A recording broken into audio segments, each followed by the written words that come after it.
me today, we have WBO Super Bantamweight Champion of the World, Angelo Leo. Angelo, do you prefer Leo, Leo? I've seen people call you both. Yeah, pretty. I prefer them both. You know, a lot of people call me Leo.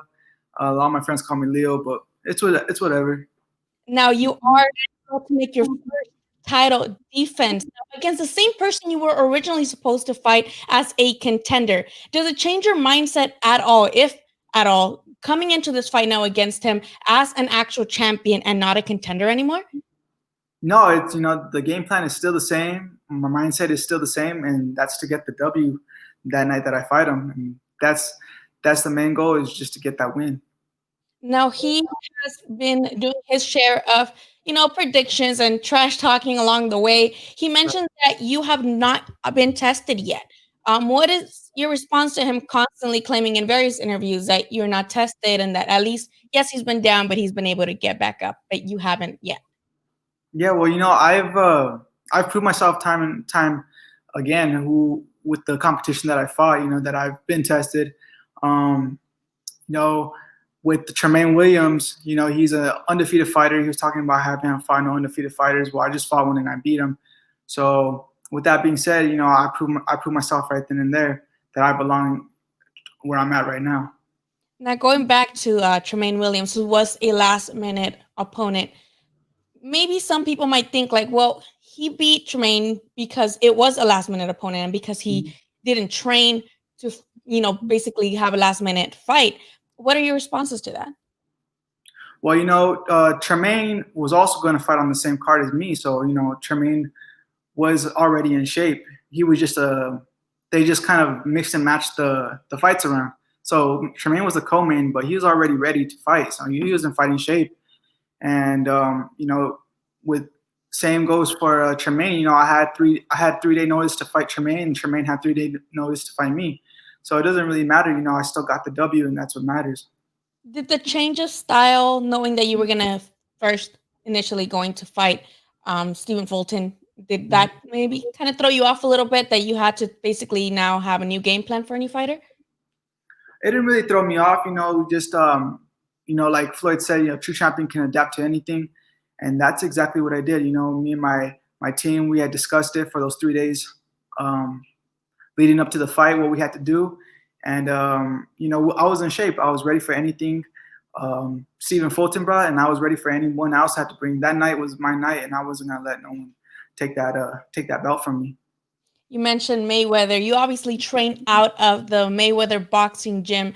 How has that shaped you to be the fighter that you are right now? And how do you think that? Because I've seen videos of crazy sparring that goes on in that gym. Do you kind of go into those crazy, very competitive sparring sessions, or do you take it more chill? And has that gym kind of made you a little bit tougher because of those crazy sparring sessions? Definitely, definitely. I've had the pleasure to experience the doghouse sparring, and let me tell you, it's no joke. One time Floyd was there at the gym, and he cut the time off, and we just had to go at it for a few more minutes, and that'll get you tough for sure. That'll definitely get you tough. And with that being said, that and with all the competition that there is at Floyd's gym, a lot of different fighters from all over the world come there to spar and to compete. And so with all those different looks, I'm ready for whatever anybody has to bring. And it's really shaped me a lot training at the Mayweather Boxing Club. Now, speaking of sparring and sparring partners coming in from all over the world, you actually sparred a current super bantamweight champion as well, Anak Madaliev, if I'm not mistaken. That was kind of a very competitive sparring as well. Now that he's champion, you're champion. Should you remain champion after fighting on January 23rd? Is that a fight that you would look forward to, especially already knowing kind of what he brings? Definitely, definitely. Any of the champions at 122, I would like to fight. After Fulton, I would like Murajan or I would like Nettie, Luis Nettie, and either of those two. That's what I'm gunning for. A unification fight with either two of those, and eventually shoot for undisputed. Now, it's rare that. Oh, sorry, go ahead. No, that's exactly what I was saying. That was it. Sorry. All right. Also, speaking of undefeated fighters as well. It's rare that we get fights between guys that are undefeated because most of the time, they want to kind of shape up, especially you guys. You both have around the same amount of fights. You have 20. I believe he has 18. You guys are very close in knockout range. You guys are very close in total fights. And we rarely get to see that. Is there any, kind of just being kind of nervous coming in that you might take an L because he is also undefeated? And as he's claimed before as well, he's made a lot of other undefeated fighters take their first L. Yeah. Well, it's on paper it looks like a 50-50 fight, but I know what I bring to the table. I've seen his fights before. A lot of his fights that he's fought with undefeated fighters have been really close. Honestly, I thought some could have been a draw, some he have lost. So I don't see that him fighting undefeated fighters trying to scare me or anything like that. I seen what he brings, and I know I could beat him. Now, he has been down before. Coming into the fight, are you planning to be aggressive enough to where you may be able to put him down, or do you want to just take it as it goes, target the body, and just see if the knockout comes on its own? Either way, I've trained to put pressure, to box him. I train to hit him with the big shots, or if I have to use volume on him, I'll use volume on him. I'm ready for whatever he has to bring.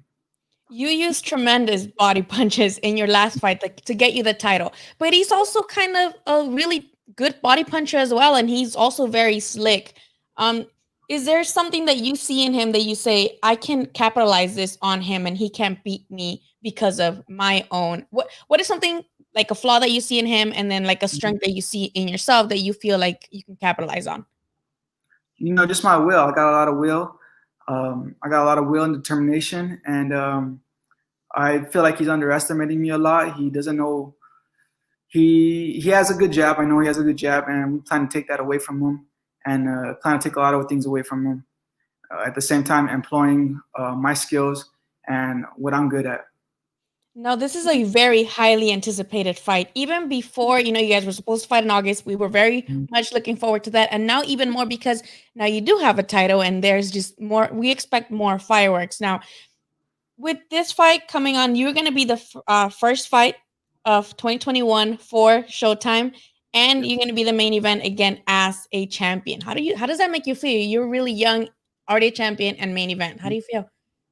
It feels great. It feels really good to be on Showtime for the third time already. No, actually, I believe this is my second, third. I think it's my third or fourth time being on Showtime, and I'm really honored to be on Showtime. I've always had a dream of being on the big stage like this, and it's finally coming true. And I'm just living it up right now. Sorry, I'm keep interrupting you. Go ahead. Sorry. No, it's okay. Now you're going to be in a bubble for the second time. How has it changed you to, I guess, be in a bubble and then have no fans or, now very little fans? And of course, winning a title with fans in attendance would probably been 100 times much more exhilarating, knowing that there was fans there cheering as well. Does it throw you off at all to kind of be in silence or just to hear your corner yell? Not really, not really. It's the same thing. It's almost like a sparring, but it's an actual fight. In sparring, you don't have much. There's no one really there, no one really talking, no one really cheering. So it's kind of like that, just like a sparring, but I see it as a fight. Okay, now again, talking about looking forward out in the division, not saying that you're looking forward, through Fulton, but you mentioned Nettie. PBC also has Ray Vargas. In PBC, there's a lot of good competition, especially obviously in that division.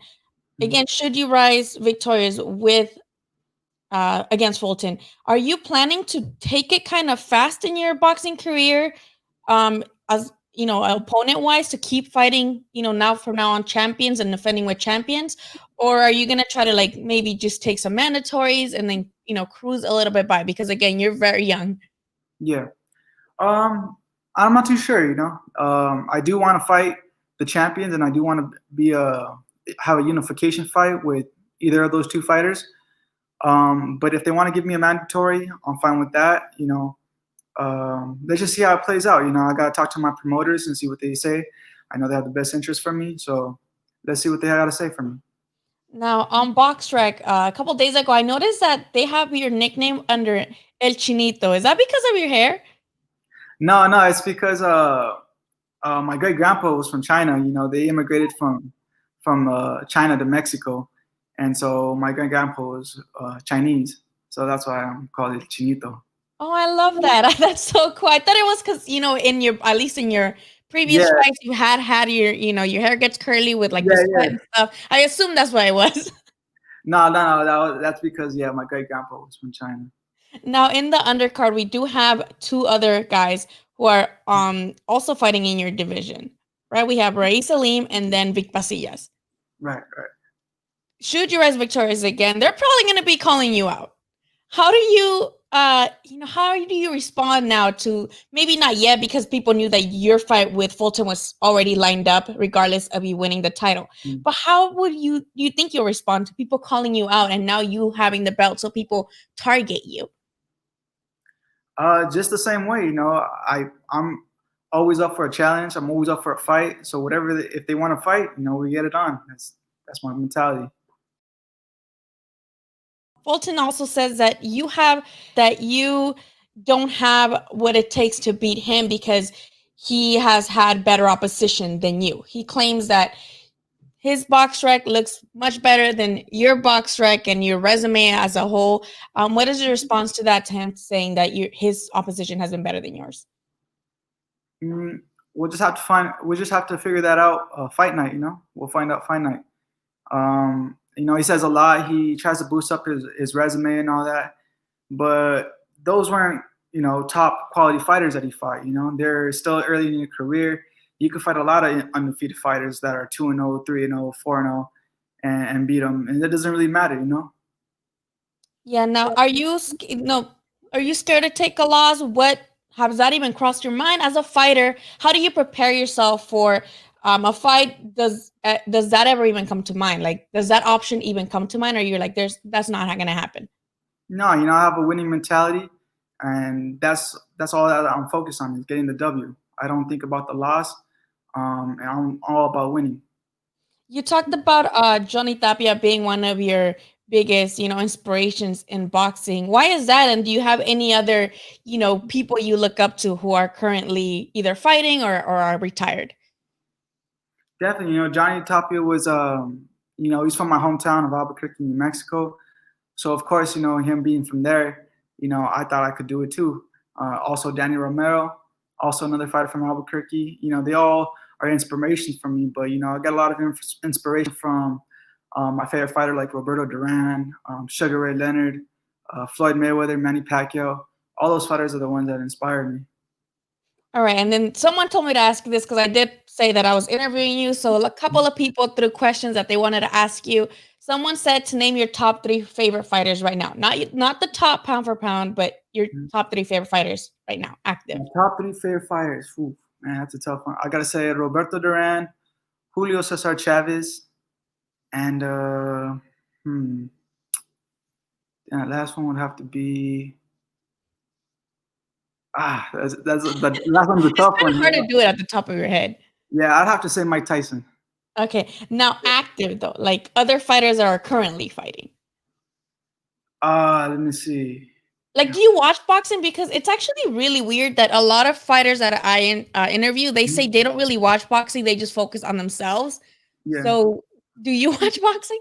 No, yeah, I watch boxing. I've always watched boxing ever since I was younger. Top 3 of today, I have to say Terence Crawford. Terence Crawford.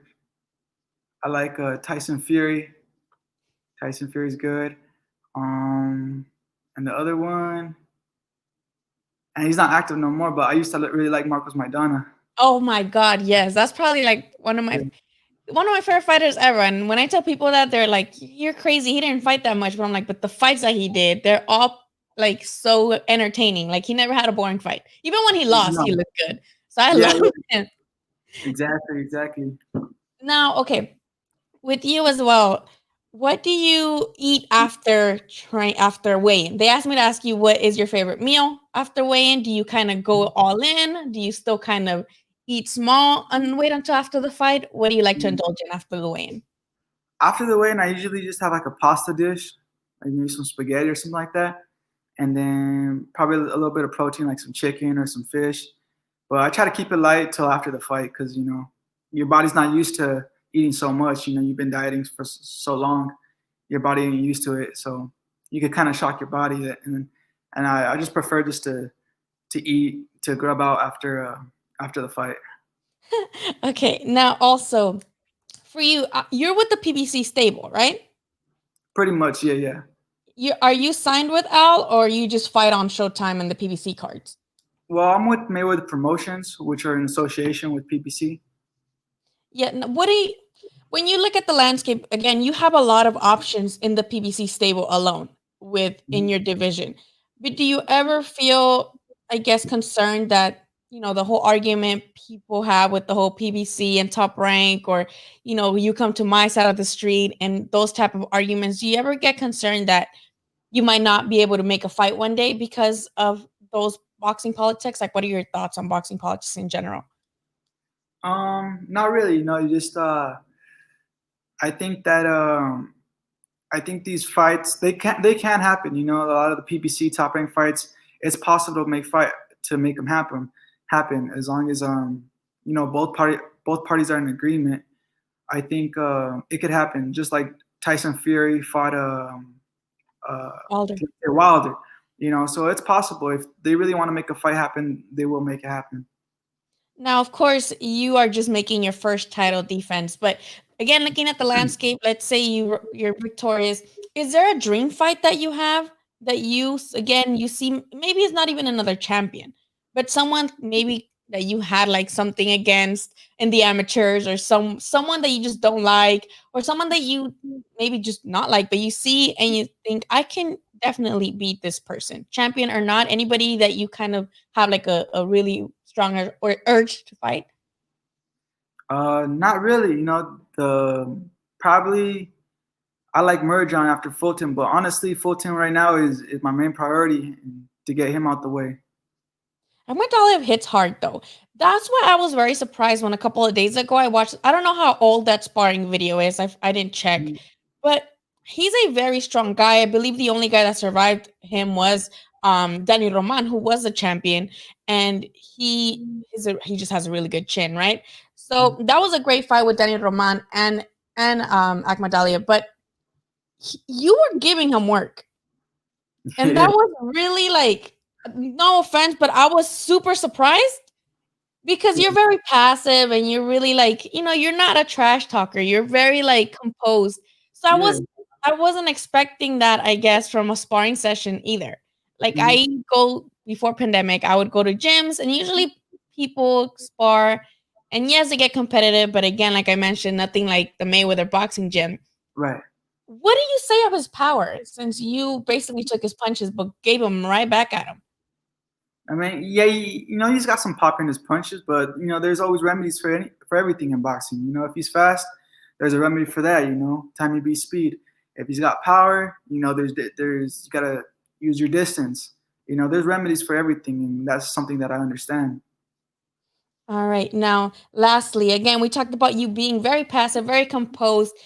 You see all these young up and comers, they're a little bit more outspoken. There's more trash talk. There's, what they call sparring champions. I'm pretty sure Rolly, who's out of the same gym. Right, right. He does that a lot. He's very still female. They're all very outspoken. Why don't you do that? Do you think that's even necessary, or are you more I do my talking in the ring type of thing? Well, pretty much. That's not my personality. That's not my cup of tea. So, I just do what I do in the ring, and that's it. I let my hands do the talking, like you said. All right, lastly, let the fans know where they can watch your fight, where they can follow you too, and of course, what we can expect on January 23rd, and if we're going to hear and still. Yes, it's going to be on Showtime, January 23rd. Don't miss it. My Instagram is Angelo X Leo. And go ahead and give me a follow, and I'll see you the 23rd. All right, thank you so much for your time, Leo. No, thank you.